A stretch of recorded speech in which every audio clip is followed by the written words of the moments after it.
Assalamualaikum warahmatullahi wabarakatuh. Saya Indra Ahmad Sujana dan teman saya Wildan Agapastia. Saya Muhammad Syukron Habibullah.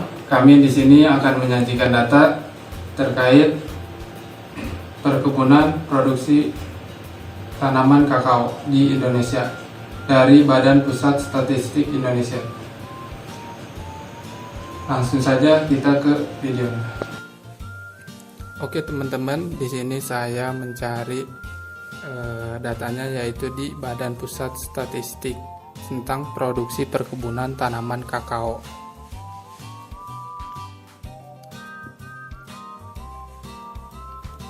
Di sini saya mengambil data dari tahun 2020, 2021, 2022 sampai yang terakhir di tahun 2023. Setelah mempunyai data dari sini, kami mengolah data di spreadsheet, yaitu dengan hasil perhitungan sebagai berikut.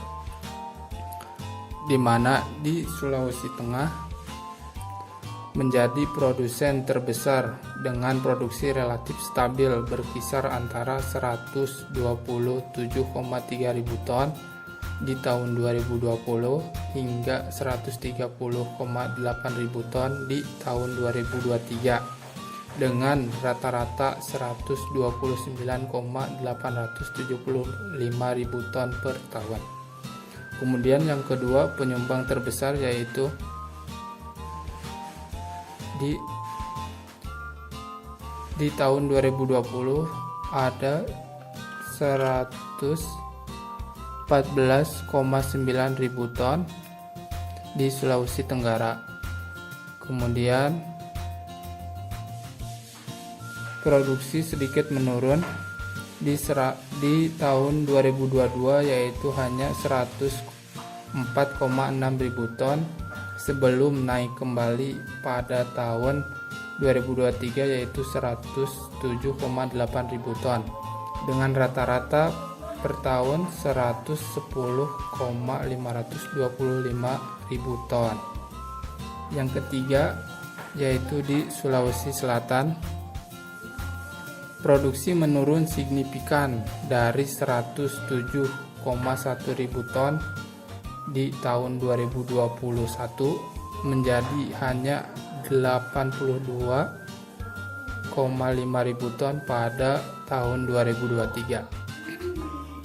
Kemudian yang keempat, di Sulawesi Barat dengan produksi menurun pada tahun 2020 hanya 71,3 ribu ton dan pada 2023 hanya 66,2 ribu ton, sehingga rata-rata per tahun hanya 69,55 ribu ton per tahun. Kemudian ada penyumbang atau penyuplai produksi sedang yang berada di Provinsi Lampung. Pada tahun 2020 terjadi peningkatan yaitu 58,6 ribu ton, namun pada tahun 2022 sedikit menurun yaitu 48,2 ribu ton, sehingga rata-rata mendapatkan 52,775 ribu ton per tahun. Yang kedua, penyuplai atau penyumbang sedang yaitu terdapat di Provinsi Aceh dengan produksi pada tahun 2020 yaitu 41,3 ribu ton dan menjadi penurunan yang sangat signifikan dari tahun 2023 dengan hanya 36,6 ribu ton, mendapatkan rata-rata 38,85 ribu ton per tahun. Terus ada Sumatera Barat dengan produksi tahun 2020 meningkat yaitu 43,3 ribu ton, tetapi pada tahun 2023 sangat signifikan menurun dengan hanya 35.000 ton saja dan menghasilkan rata-rata 38,45 ribu ton per tahun. Yang keempat yaitu ANDA Sumatera Utara. Pada tahun 2020 menjadi sedikit menurun, yaitu hanya 35,3 ribu ton per 2020. Tetapi kemudian terjadi peningkatan di tahun 2023 dengan 36,7 ribu ton dan mendapatkan rata-rata produksi per tahun yaitu 35,825 ribu ton per tahun. Jadi mungkin itu untuk sesi pertama, yaitu produksi tertinggi dan sedang yang ada di Indonesia. Selanjutnya penyampaian data akan diteruskan oleh teman saya tentang produksi perkebunan kakao di Indonesia. Baik, terima kasih untuk penjelasan sesi pertama. Di sini saya akan melanjutkan sesi kedua untuk menjelaskan produksi kakao menengah ke bawah. Di sini yang pertama ada di Provinsi Jawa Timur, yaitu penghasilannya pada tahun 2020 yaitu 23,3 ribu ton dan mengalami penurunan pada tahun 2023 20,1 ribu ton. Jadi penghasilan rata-rata di sini adalah 21,35 ribu ton. Yang kedua di sini ada Provinsi Nusa Tenggara Timur. Pada tahun 2020 sebesar 20,1 ribu ton. Terjadi peningkatan pada tahun 2023 yaitu 21,1 ribu ton dan menghasilkan rata-rata 20,775 ribu ton. Yang ketiga di sini ada Provinsi Papua. Pada tahun 2021 yaitu 10,5 ribu ton dan mengalami penurunan pada tahun 2022 sampai 2023 yaitu 8,8 ribu ton, sehingga menghasilkan rata-rata 9,625 ribu ton. Yang terakhir di sini ada Provinsi Bali. Pada tahun 2020 yaitu 5.000 ton dan juga di sini mengalami penurunan pada tahun 2023 yaitu 4,8 ribu ton, sehingga mendapatkan rata-rata 4,875 ribu ton. Itu saja untuk penjelasan dari produksi kakao menengah ke bawah. Jadi kesimpulannya di sini adalah dominasi produksi kakao tetap berada di Sulawesi. Terutama di sini adalah Sulawesi Tengah, terus Sulawesi Tenggara dan Sulawesi Selatan. Meski demikian, beberapa wilayah menunjukkan tren penurunan yang perlu menjadi perhatian. Terutama di sini ada Lampung, terus Sulawesi Selatan dan Sulawesi Barat. Wilayah seperti Kalimantan dan Papua menunjukkan potensi yang masih sangat rendah, membuka peluang untuk pengembangan lebih lanjut. Data ini dapat menjadi dasar bagi pengambilan kebijakan untuk menjaga stabilitas produksi kakao nasional dan meningkatkan kontribusi daerah-daerah dengan produksi rendah. Mungkin itu penjelasan dari sesi kedua. Terima kasih. Saya sampaikan. Baiklah, untuk sesi yang ketiga yaitu penyajian tentang grafik. dan telah disampaikan oleh teman saya pada sesi pertama dan sesi kedua, dan sudah diolah dalam bentuk grafik. Di sini grafik dibagi menjadi dua. Yang pertama adalah grafik diagram batang yang menunjukkan signifikansi untuk peningkatan produksi. Yang kedua adalah grafik disk yang menyajikan data dalam bentuk persentase. Nah, untuk yang pertama, diagram batang, grafik menunjukkan signifikansi titik tertinggi pada Provinsi Sulawesi Tengah yang mengalami stabilitas pada tahun 2021 hingga 2023, dan itu merupakan peningkatan yang signifikan dari 2020 dengan produksi awal 127,3 ribu ton, kemudian 130,6, 130,8 pada 2022, dan stabil pada tahun 2023 adalah 130,8 ribu ton. Dan kemudian kita lihat di sini ada Provinsi Sulawesi Tenggara.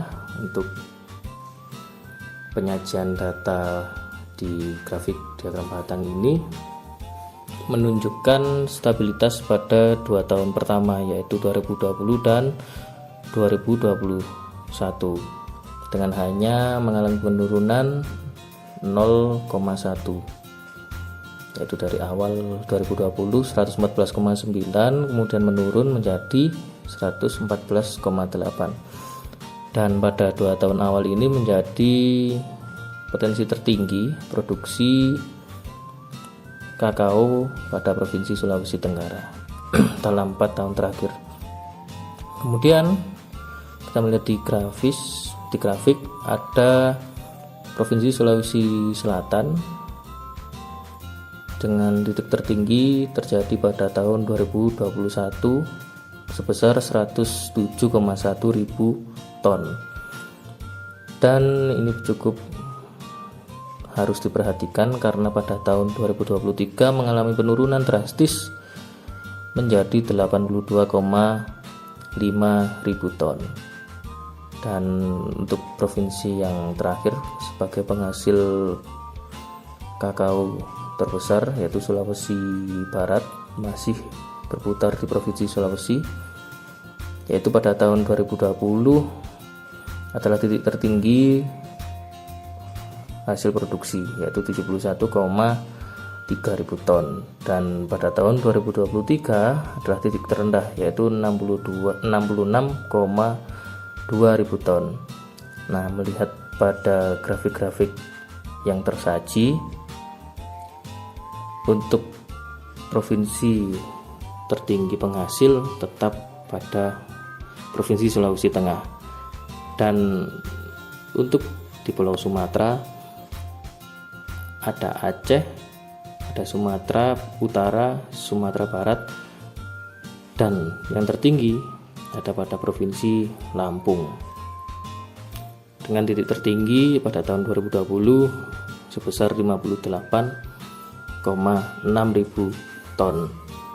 Nah, untuk Provinsi Aceh, Sumatera Utara, dan Sumatera Barat ini perlu ditingkatkan, dan untuk provinsi-provinsi selanjutnya seperti di Pulau Jawa ada Jawa Timur dengan titik tertinggi pada tahun 2020 sebesar 23,3 ribu ton, dan mengalami penurunan pada tahun 2021, 2022, dan yang terakhir 2023 menjadi 20,1 ribu ton. Kemudian kita beralih ke bagian timur Indonesia, yaitu provinsi tertinggi masih dipegang oleh Nusa Tenggara Timur. Untuk yang bawah, untuk yang atas tetap di Sulawesi. Ini untuk yang menengah ke bawah, Nusa Tenggara Timur pada awal 2020, tahun 2020 produksi di angka 20,1 ribu ton, kemudian mengalami kenaikan pada 2021 dan stabil di 2022 dan 2023 sebesar 21,1 ribu ton. Dan ini menjadi potensi yang harus terus dikembangkan, terutama pada wilayah Indonesia bagian timur. Dan untuk kemudian di wilayah Papua ini menjadi perhatian karena masih belum ada untuk Papua Barat Daya, Papua Selatan, Papua Tengah, dan Papua Pegunungan. Nah, ini bisa dijadikan potensi untuk selanjutnya bisa dilakukan penanaman perkebunan untuk tanaman kakao. Dan Provinsi Kalimantan mungkin lebih banyaknya adalah tanaman sawit, jadi mungkin bisa juga menjadi potensi yang cukup besar jika kita melakukan penanaman atau produksi untuk tanaman kakao. Nah, kemudian jika disajikan dalam persentase, tetap yang paling besar adalah Sulawesi Tengah, yaitu penghasil kakao terbesar yang menyumbang 19,2%, disusul oleh Sulawesi Tenggara sebesar 16,3%, kemudian Sulawesi Selatan sebesar 14,0%, dan kemudian ada Provinsi Sulawesi Barat dengan persentase 10,3%. Nah, persentase ini bisa dijadikan sebagai acuan untuk kemudian menjadi perhatian agar pemerataan produksi kakao bisa dilakukan di seluruh wilayah Indonesia.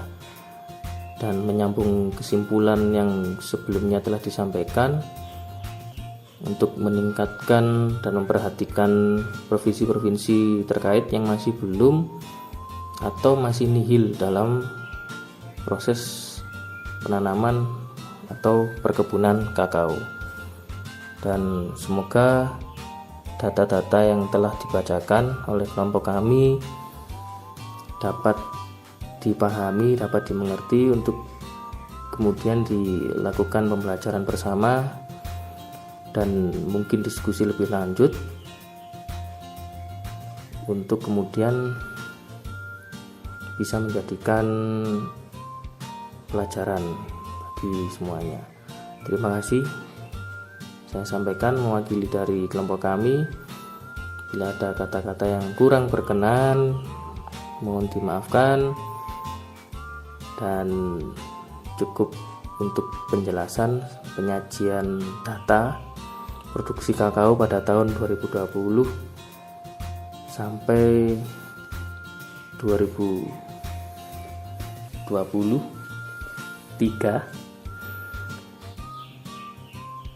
Bila ada sumur di ladang, bolehlah menumpang mandi. Bila ada umur yang panjang, bolehlah kita berjumpa lagi.